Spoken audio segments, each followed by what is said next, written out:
नमस्कार, मैं पंकज प्रसून। देश में केरोसिन छिड़का जा चुका है, बस माचिस मारने की देर है। यह महान बयान आपको पता ही होगा कि किस नेता ने दिया था। और लोकसभा चुनाव के पहले जिस तरह की घटनाएं घट रही है देश के अलग अलग हिस्सों में, उसके बाद यह शक गहराता जा रहा है कहीं सचमुच कोई माचिस मारने वाला तो नहीं पहुंच गया। पिछले 24 घंटों में या पिछले एक हफ्ते में इस देश में जो कुछ भी हुआ है वो एक एक करके आप गौर कीजिए, नेताओं के बयान सुनिए, एक दूसरे से रिलेट कीजिए। आपको बहुत कुछ समझ में आ जाएगा कि केरोसिन कौन है, माचिस कौन मार रहा है, मकसद क्या है। एक एक घटनाओं को हम विस्तार से बताएंगे, लेकिन उससे पहले आप हमारे चैनल को सब्सक्राइब कर लें, इस वीडियो को लाइक कर लें।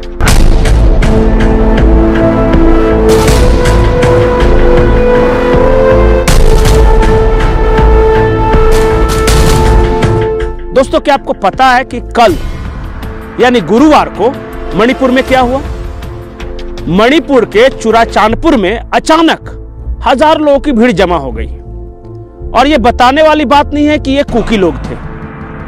उन्होंने सरकारी बिल्डिंगों पर लगे तिरंगे को उखाड़ फेंका, कुछ सरकारी बिल्डिंगों में आगजनी की, बाजारों में आगजनी की। एक बात मुझे समझ में नहीं आई कि अगर यह लड़ाई मैतेई बनाम कुकी है तो फिर तिरंगे से क्या दुश्मनी है? तिरंगा क्यों हटाया गया? तस्वीरों में आप देख सकते हैं कि कैसे तिरंगा हटाया जा रहा है सरकारी भवन से, कैसे आगजनी की जा रही है। यह कुकी लोगों को तिरंगे से कब से समस्या होने लगी और क्यों होने लगी, यह समझने की जरूरत है। यह तो बात हो गई नॉर्थ ईस्ट की। आपको हमने एक वीडियो में बताया था कि दक्षिण भारत में तमिलनाडु की विधानसभा के अंदर जन गण मन से समस्या है। डीएमके के लोग जन गण मन पर खड़ा नहीं हुए। नाराज राज्यपाल एन रवि विधानसभा में अभिभाषण पढ़े बिना ही वहां से बाहर निकल गए। तो डीएमके को जन गण मन से क्या समस्या हो गई? अब आइए पश्चिमी भारत में आपको पता होगा कि एक तथाकथित किसान आंदोलन चल रहा है।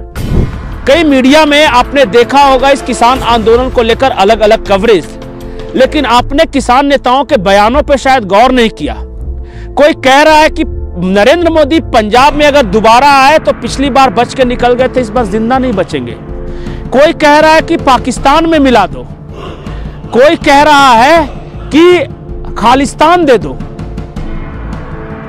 कोई दारू की बात कर रहा है, कोई गुलेल की बात कर रहा है, कोई कह रहा है कि राम मंदिर के बाद मोदी का ग्राफ बहुत ऊपर चला गया है, उस ग्राफ को नीचे लाना है।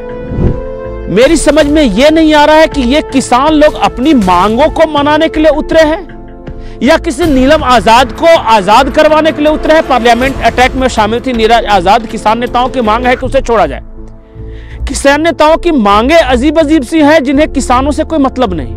एमएसपी समझ में आता है, यह भी समझ में आता है कि अगर किसानों के लिए आप पेंशन की मांग कर रहे हैं कि हर महीने 10-12 हजार पेंशन, तो वो भी चलिए किसान से रिलेटेड है। लेकिन किसानों को खालिस्तान क्यों चाहिए? किसानों को नरेंद्र मोदी की जान क्यों चाहिए? किसानों को नीलम आजाद क्यों चाहिए? अगर नरेंद्र मोदी का ग्राफ राम मंदिर निर्माण के बाद बढ़ा है तो उसे डाउन क्यों करना है? किसानों को इससे क्या मतलब? कुल मिलाकर कहानी यह है कि मणिपुर के कुकी हो, डीएमके हो, पश्चिम में किसान हो, या फिर हल्द्वानी और बरेली में पथराव करने वाले, हिंसा को उकसाने वाले लोग, इन सब का मालिक एक है। और सबका मालिक जो एक है उसने कहा था कि इस देश में केरोसिन छिड़का जा चुका है, बस माचिस मारने की देर है। स्लीपर सेल से ये सब सारे, जिसे एक्टिवेट किया गया है लोकसभा चुनाव के पहले।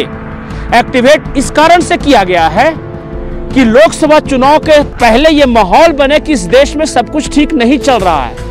कोई कह रहा है इस देश में दक्षिण भारत के लोगों के साथ अन्याय हो रहा है, कोई कह रहा है ओबीसी के साथ अन्याय हो रहा है, कोई कह रहा है दलित के साथ अन्याय हो रहा है, कोई कह रहा है अल्पसंख्यक के साथ अन्याय हो रहा है, कोई कह रहा है किसान के साथ अन्याय हो रहा है, कोई कह रहा है इस देश की 70% आबादी के साथ अन्याय हो रहा है। भाई, अगर सबके साथ अन्याय हो रहा है तो किसके साथ नहीं हो रहा है यह बता दिया जाए। सिर्फ 10% लोगों के साथ अन्याय नहीं हो रहा है, बाकी सबके साथ अन्याय हो रहा है। और फिर भी इस देश के लोग शांत हैं, तरक्की कर रहा है देश, जीडीपी बढ़ रही है, 5वें नंबर की अर्थव्यवस्था बन गई, तीसरे नंबर की बात की जा रही है। विदेश नीति इतना अच्छा है, कतर से छुड़ा कर लाया है, इंफ्रास्ट्रक्चर का निर्माण हो रहा है, मैन्युफैक्चरिंग हब बन रहा है, मोबाइल यहां बनाए जा रहे हैं, सब कुछ हो रहा है, फिर भी देश में कुछ भी अच्छा नहीं हो रहा है। चुनाव से पहले स्लीपर सेल एक्टिवेट कर दिए गए हैं, सावधान रहें। अगला स्लीपर सेल SC/ST का होगा या OBC का होगा, जातिगत जनगणना के नाम पर होगा। देखिएगा अगले कुछ दिनों में जाति के नाम पर एक स्लीपर सेल एक्टिवेट होगा जो कहीं ना कहीं आंदोलन करेगा। सावधान रहें, सतर्क रहें। इस देश में कहीं कोई किरोसिन नहीं है, हर ओर शांति है, देश तरक्की कर रहा है, तरक्की करेगा। कुछ परिवारों की सत्ता चली जाने से देश का कुछ नहीं बिगड़ता, बस उन परिवारों का बिगड़ता है। नमस्कार।